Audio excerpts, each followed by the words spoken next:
పేరు శశిధర్.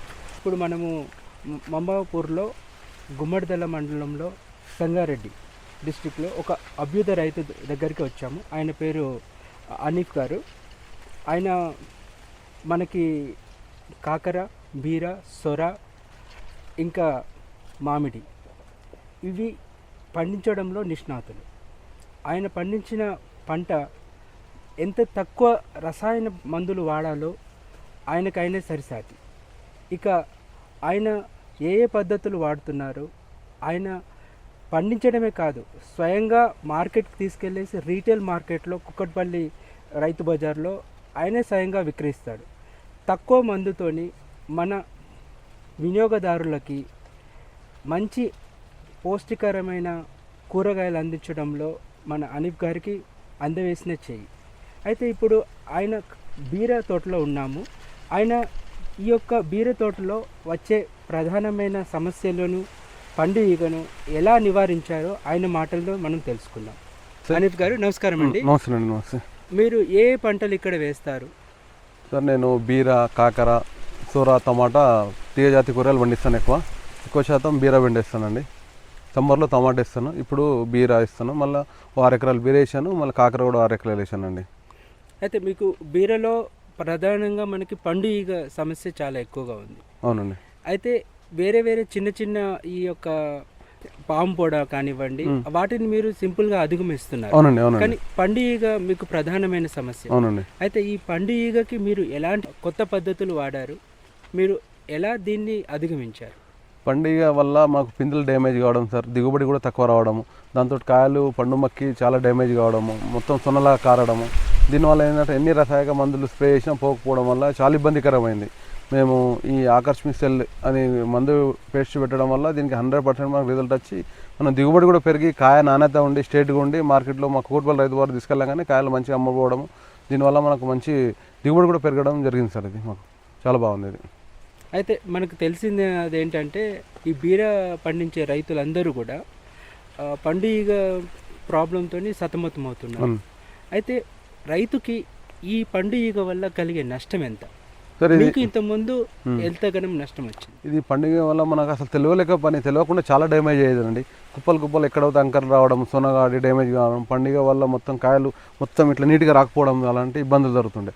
ఈ పేస్ట్ పెట్టిన తర్వాత మాకు ఏంటంటే మంచిగా నీట్గా రావడం, డ్యామేజ్ తక్కువ ఉండి దిగుబడి కూడా పెరగడం అంటూ రైతుకు మంచి లాభసాటిది ఉంది సార్. ఇది ఎంత కెమికల్ వాడినా ఏం వాడినా మనకు రిజల్ట్ లేదండి. దీంతో మామూలు పేస్ట్ తోటి మాత్రం రిజల్ట్ రావడం వల్ల మేము ఈరోజు మార్కెట్లో కూడా నాణ్యతమైన కూరగాయలు పండించి మాకు కూడా అక్కడ మంచి దిగుబడి వచ్చి అమ్మడం కూడా జరుగుతుంది సార్. దీనివల్ల మీకు ఈ యొక్క పండుగ ఇంతకు ముందు ఈ యొక్క ఆకర్ష్ సిఎల్ పేస్ట్ వాడక ముందు ఎంత శాతం మీకు డ్యామేజ్ ఉండేది?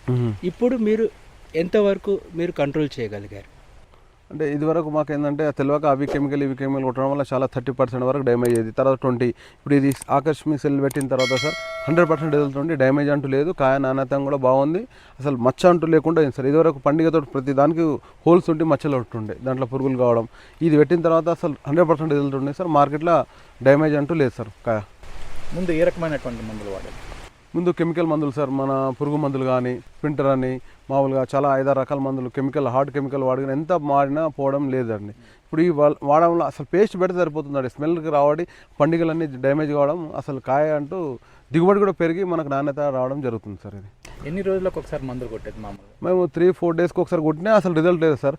వారానికి 2 సార్లు కొట్టినా, మళ్ళీ 3 డేస్కి ఒకసారి కొట్టినా, మళ్ళీ 2 డేస్లో మళ్ళీ రావడం జరగడం. ఇది 1 టైం పెడితే రిజల్ట్ 100% మనకు సేఫ్లో ఉన్నాం సార్. ఇది అయితే ఈ యొక్క పేస్ట్ పెట్టే పద్ధతి గురించి మీరు ఎక్కడ తెలుసుకున్నారు? నేను పేస్ట్ పెట్టే పద్ధతి ఒక మీటింగ్లో వెళ్ళి మనం ఎట్లా పెట్టాలి, ఇది ఆకర్షణలో ఒక డబ్బా తీసుకుని 1 ఎకర్కి వస్తుంది బాక్స్. ఆ బాక్స్ 1 ఎకర్లో ఒక 10 ml దీంట్లో స్ప్రింటర్ కలిపాము. కలిపి దీనికి పేస్ట్ కడికి మన పందిట్లో కడికి అక్కడక్కడ పేస్ట్ ప్రతి కడికి పెడితే ఒక్కసారి 1 టైం పెడితే బీరలా 100% రిజల్ట్ వచ్చింది. అంటే మనకు ఈ పేస్ట్ వాడడం వల్ల మీకు సమర్థవంతంగా పండుగ అనేది మీరు నిర్మూలించగలరు. అవును సార్. అయితే మన రైతులందరికీ మీరు ఒక ఆదర్శంగా నిలుస్తున్నారు. ఇది ఎప్పటి నుంచి వాడాలి, ఎలా వాడాలి, మీరు మన రైతులకి చెప్పగలుగుతారా? సార్ నేను అసలు ఇది మేము విత్తనాలు పెట్టిన తర్వాత ఫ్లవరింగ్ వచ్చే స్టేజ్లో పెట్టేసాం సార్. మన కాయలు పట్టక ముందు, పిందె రావక ముందు పెడితే మాత్రం 100% వెళ్తున్నది. ఇది వచ్చిన తర్వాత ఒక 1 month తర్వాత ఇంకా పెడితే ఇంకా ఫుల్ దిగుబడి పెరుగుతుంది సార్. ఇది మనం పూత టైంలో పెడితే మంచి దిగుబడి పెట్టంగానే. ఇది వాడిన తర్వాత మీకు ఎంత శాతం దిగుబడిలో ఎక్కువ వచ్చింది? ఇది వాడిన తర్వాత మనకు దిగుబడి పెరిగిందండి.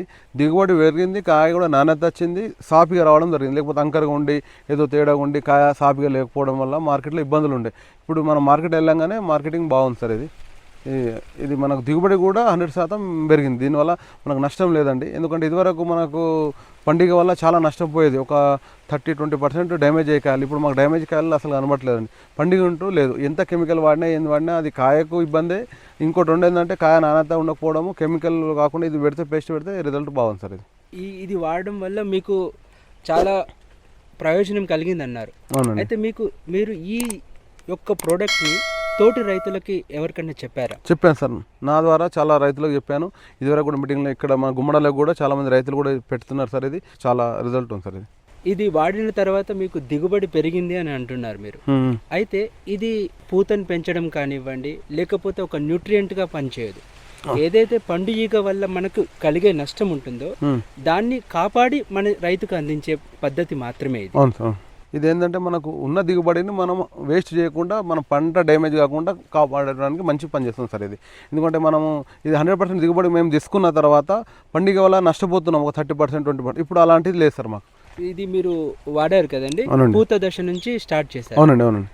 అయితే ఇది వాడిన తర్వాత మీరు ఎన్ని కెమికల్స్ మీరు తగ్గించారు, అంటే రసాయన కెమికల్స్ ఎన్ని తగ్గించగలిగారు, మరియు ఎన్నిసార్లు ఇది అప్లై చేశారు మీ యొక్క పొలంలో? సార్ ఇది నేను ఏం చేశానంటే ఫస్ట్ ఫ్లవరింగ్ దశలో పెట్టానండి.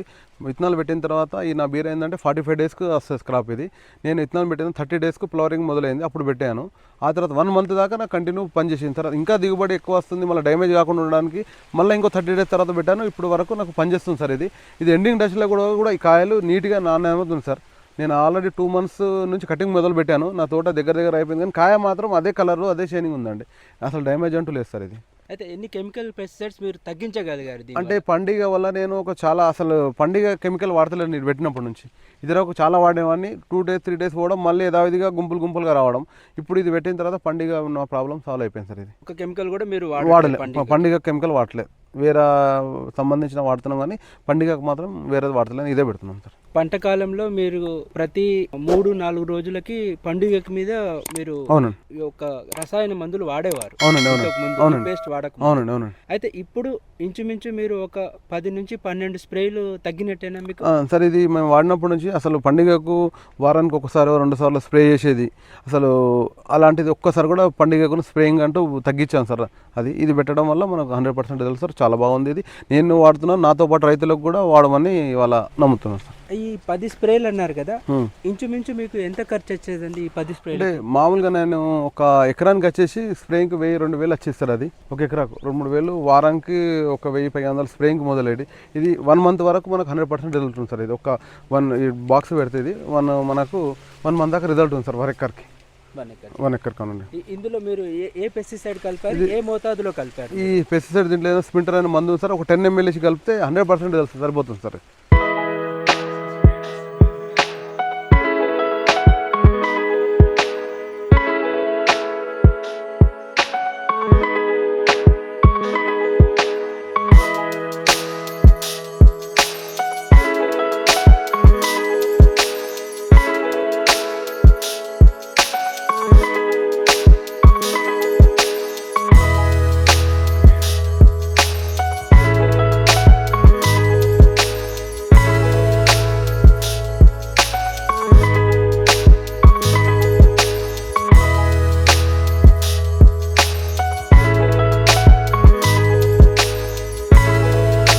కలిపి పేస్ట్ పెడితే 100% రిజల్ట్ వస్తుంది సార్. మీరు ప్రతి కడికి పెట్టారండి?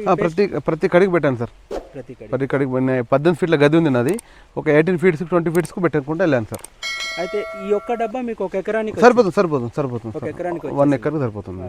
నీట్గా ప్రతి ఒక్క కడికి పెట్టడం వల్ల మీకు మామూలు పేస్ట్ అండి, చిన్న పేస్ట్ అయితే సరిపోతుంది 1 ఎకర్కి ఈజీగా సరిపోతుంది. 1 ఎకర్ అంటే ఇందులో 250 గ్రాములు. అవునండి. అయితే మీకు 250 కడీలకు వస్తుంది ఇది. అవునండి. ఒక్కొక్క కడికి ఒక్కొక్క గ్రామ్ చెప్పున సరిపోతుంది. చిన్న పిల్లలు ఆడుకునే గోలీ టైప్ పెడితే సరిపోతుంది. అయితే మీరు పూసారా లేకపోతే పేస్ట్ పెట్టారా? లేదు, ఇట్లా మామూలుగా ముద్దలాగా పెట్టానండి. పేస్ట్ పూయలేదండి, పూయద్దు సార్, మామూలుగా ముద్దలాగా ఇట్లా పేస్ట్ లాగా పెట్టాను. అయితే మీరు పండుగను సమర్థవంతంగా నిర్మూలించారు అని అంటున్నారు మన తోటలో నుంచి. అవునండి. అయితే మీరు ఎలా నిర్ధారించారు అది? ఇంకా మీకు ఈ యొక్క లింగాకర్షణ బుట్టలు ఏవైతే ఉన్నాయో, మనకు తెలిసినంత వరకు లింగాకర్షణ బుట్టలు పెట్టుకోవడం వల్ల తెలిసేది ఏంటంటే మన పొలంలో పురుగు ఉధృతి అనేది ఎంత శాతంలో ఉంది, ఎంత పెరుగుతుంది అని తెలుసుకోవడానికి మాత్రమే ఉపయోగిస్తాం ఈ యొక్క లింగాకర్షణ బుట్టలు. మన రైతు సోదరులందరికీ అపోహ ఏంటంటే ఇందులో పురుగులు ఎక్కువ పడితే ఇది సమర్థవంతంగా పనిచేస్తుంది అని ఆలోచన చేస్తారు, ఇందులో తక్కువ పురుగులు పడితే ఇది పని చేయట్లేదు అని అంటారు. కానీ మనకు తెలిసినంత వరకు ఏంటంటే ఇందులో తక్కువ పడ్డాయంటే మన పొలంలో తక్కువ పండుగ ఉన్నట్టు, ఎక్కువ పడ్డాయి అనుకోండి ఎక్కువ పండుగ ఆల్రెడీ మన పొలంలో ఉన్నది అని అర్థం. అయితే మీరు ఈ పండుగను నివారించారు అని మీరు చెప్తున్నారు ఈ యొక్క ఆకర్షియల్ పేస్ట్ ఉపయోగించి. అయితే మీరు ఎలా నిర్ధారించారు ఈ పండుగ సమస్య నా పొలంలో లేదు అని చెప్పడానికి? సార్ ఇది నేను ఏం చేశానంటే ఫస్ట్ ఇది ఆకర్షియల్ పెట్టేశాను, అక్కడక్కడ ట్రయల్స్ 1-2 పెట్టాను. దీంట్లో అసలు పడలేవంటే మన దగ్గర లేనని అర్థం. ఇది పెట్టకముందు ఇది పెడితే దీంట్లో ఫుల్ పడ్డాయి సార్. అంటే దీనికి అన్నీ కట్టడానికి అవసరం లేదు, మనకు అక్కడక్కడ ట్రయల్ ఎకరాకు 1-2 ఉంటే చాలు, మనకు ఉందా లేదా తెలిసిపోతుందండి. మనం ఇది పెట్టిన తర్వాత పెడితే దీంట్లో ఒకటి కూడా పెట్టకముందు పెడితే చాలా పడ్డాయి, దీంట్లో పెట్టిన తర్వాత పెడితే ఒకటి కూడా పడలేవండి. దీన్ని బట్టి చూస్తే ఇది రిజల్ట్ ఉందని తెలిసిపోతుంది. ఇది ఓన్లీ మనకు పనిచేస్తుంది, మనకి ఇది ఏంటంటే పండుగ ఉందా లేదా మన ఫీల్డ్లో చెప్పడానికి ఇది మంచిగా గుర్తుపట్టచ్చు సార్. దీనివల్ల రిజల్ట్ మాత్రం నేను పెడుతుంది. దీనివల్ల అంటే ఈ ఆకర్షియల్ పెట్టిన తర్వాత మీకు అందులో పడడం లేదు సార్. దాని నుంచి మీకు ఏం అర్థమైంది అంటే దీన్ని బట్టి ఈ ఆకర్షణ వల్ల రిజల్ట్ ఉంది. దీంట్లో ఇది పెట్టడం వల్ల మన ఫీల్డ్ ఉందా లేదా 2 బాక్సులు పెడితే తెలిసిపోతుంది, ఉందా లేదా. ఎక్కువ ఉందంటే ఇది పెట్టాలి అంతే. ఒకటి ఇందులో పండుగ పడట్లేదు. అవునండి. రెండవది కాయలో ఎలాంటి రకమైన నాణ్యత కాయ పెరగడం వల్ల మనకు పనిచేస్తుంది, పండుగ లేదని మీరు నిర్ధారణ. అవునండి. పెట్టక ముందు అంటే చాలా ఉండే సార్, ఇప్పుడు ఒకటి కూడా నాకు ఎక్కడ చూసినా కనబడట్లేదు. సొన్నలాగా ఇట్లా డ్యామేజ్ అయ్యి సొన్నలాగా కారడం, అసలు పండుగ అంటూ లేదు. ఇట్లా పోతుంటే పండుగ లేచిపోయేది. ఇది పెట్టడం వల్ల అసలు కనబడట్లేదండి ఇక్కడ కూడా, ఎక్కడ అసలు. నా తోట కూడా డ్యామేజ్ రకం అయింది కానీ అసలు కనబడట్లేదు. ఇదివరకు ఫస్ట్లో కోత ఎండింగ్ స్టైల్లో ఫుల్ ఉండేది, ఇప్పుడు కూడా లేదండి. పంట మీది ఇప్పుడు చూస్తే ఏంటంటే మీరు 90 రోజుల పంట ఆఖరి స్టేజ్కి వచ్చిందంటే, అయినా కూడా మీరు రిజల్ట్ పండుగ లేకుండా చాలా ప్రతి ఒక్క కాయ చూసినట్లయితే నాణ్యత గల కాయలు మనకు కనబడుతుంది. ధన్యవాదాలు అనిఫ్ గారు, మీ యొక్క అమూల్యమైన సందేశం, మీరు వాడిన పద్ధతి మన రైతు సోదరులందరికీ క్లుప్తంగా వివరించారు.